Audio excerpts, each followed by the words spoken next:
उदास मन में उत्साह और प्रेरणा भरें।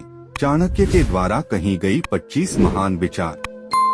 एक मनुष्य अकेला पैदा होता है और अकेला ही मरता है, और वह अपने कर्मों के अच्छे और बुरे परिणामों को अकेले ही भोगता है, और वह अकेला ही नरक या परमधाम जाता है। 2 आध्यात्मिक शांति के अमृत से संतुष्ट लोगों को जो सुख और शांति प्राप्त होती है, वह लालची व्यक्तियों को बेचैनी से इधर उधर घूमने से नहीं मिलती है। 3 ज्ञान पवित्र कामधेनु के समान है और उस वृक्ष के समान है जो हर मौसम में फल देता है। अज्ञात क्षेत्रों में यह सुरक्षा प्रदान करता है और आपको पुरस्कार प्रदान करता है। 4 एक अशिक्षित व्यक्ति का जीवन कुत्ते की पूंछ के तरह ही बेकार है, जो न तो उसके पिछवाड़े को रक्षित करता है, न ही कीड़ों के काटने से बचाता है। 5 वे जिनके ज्ञान पुस्तकों तक ही सीमित हैं और जिनके धन दूसरों के कब्जे में हैं, वो आवश्यकता होने पर भी दोनों में से किसी का उपयोग नहीं कर पाते। 6 एक अशिक्षित व्यक्ति चाहे वह कितना भी अच्छा क्यों न हो या वह किसी भी परिवार का क्यों न हो, वह उस फूल की तरह बेकार है जिसमें रंग तो है पर सुगंध नहीं। 7 जिस तरह एक माँ अपने बच्चे की रक्षा करती है, उसी तरह ज्ञान एक व्यक्ति को कठिन परिस्थितियों में बचाता है। यहाँ तक कि सबसे प्रतिकूल समय में भी एक ज्ञानी व्यक्ति अपनी बुद्धि के माध्यम से सब कुछ संभाल सकता है और अपने लिए रास्ता बना सकता है। 8 परिवार की स्थिति और शारीरिक सुंदरता किसी के व्यक्तित्व के लिए कोई मायने नहीं रखती है और उन्हें कभी आराम नहीं देना चाहिए। शिक्षा ही व्यक्ति के व्यक्तित्व में शक्ति, चरित्र, ज्ञान और गुणों का गुणगान करती है। 9 एक लालची व्यक्ति को धन की पेशकश करके उसके सामने एक अभिमानी व्यक्ति को ढककर जीता जा सकता है, मूर्ख को अनन्य विनय से जीता जा सकता है और ज्ञानी को सत्य से ही जीता जा सकता है। 10 मनुष्य को ऐसे स्थान पर नहीं रहना चाहिए जहां लोग कानून से डरते नहीं हैं, बेशर्म हैं, और जहां चतुर लोग नहीं हैं, जहां लोगों में दया की कमी है और जहां कोई रचनात्मकता या कला नहीं है।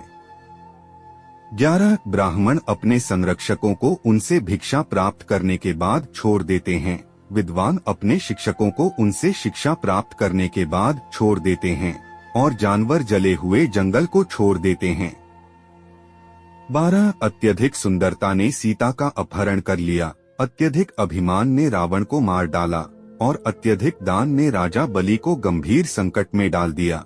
इसलिए अति किसी भी चीज की बुरी होती है, बहुत ज्यादा से बचना चाहिए। 13 एक बुद्धिमान व्यक्ति को एक सम्मानित परिवार की लड़की से शादी करनी चाहिए, भले ही वह कुरूप हो। उसे अपनी सुंदरता के कारण नीच जाति के व्यक्ति से विवाह नहीं करना चाहिए।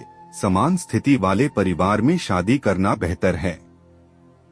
14 एक बार मनुष्य की महत्वाकांक्षा जागृत हो जाए तो उसे कोई नहीं रोक सकता। एक व्यापारी के लिए कोई देश बहुत दूर नहीं हो सकता। एक बुद्धिमान व्यक्ति के लिए विदेश जैसी कोई चीज नहीं होती है, वह जहाँ भी जाता है घर पर होता है।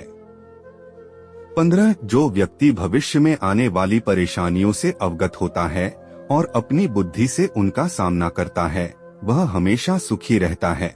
और जो मनुष्य अच्छे दिनों की बाट जोहते हुए निष्क्रिय बिना काम किए रहता है, वह अपना प्राण खोएगा।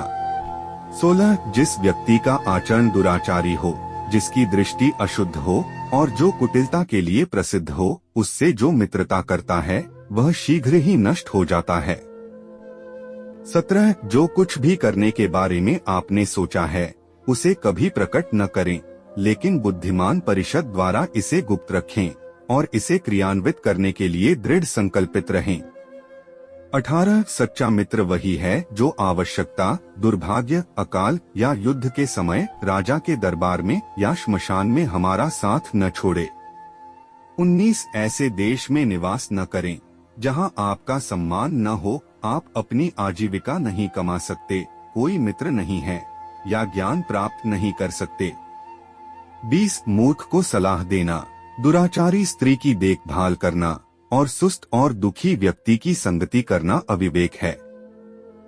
21 एक बार जब आप किसी चीज पर काम करना शुरू कर दें, असफलता से डरो मत और उसका परित्याग मत करो। जो लोग ईमानदारी से काम करते हैं वे सबसे ज्यादा खुश होते हैं। 22 मूर्खता वास्तव में कष्टदायक होती है और यौवन भी कष्टदायक होता है, लेकिन इससे कहीं अधिक कष्टदायक होता है किसी दूसरे के घर में रहना। 23 बुद्धिमान व्यक्ति को सारस की भांति अपनी इंद्रियों को वश में करना चाहिए और अपने स्थान, समय और योग्यता को जानकर अपने उद्देश्य को पूरा करना चाहिए। 24 पैसा आता है और चला जाता है, इसलिए युवा है। जीवन जाता है और आत्मा जाती है, कुछ भी हमेशा के लिए नहीं रहता। केवल एक चीज जो दृढ़ रहती है वह है आपका विश्वास। 25 किसी व्यक्ति का भविष्य उसकी वर्तमान परिस्थितियों के आधार पर मत आंकिए, क्योंकि समय में इतनी ताकत है कि वह काले कोयले को चमकदार हीरे में बदल सकता है।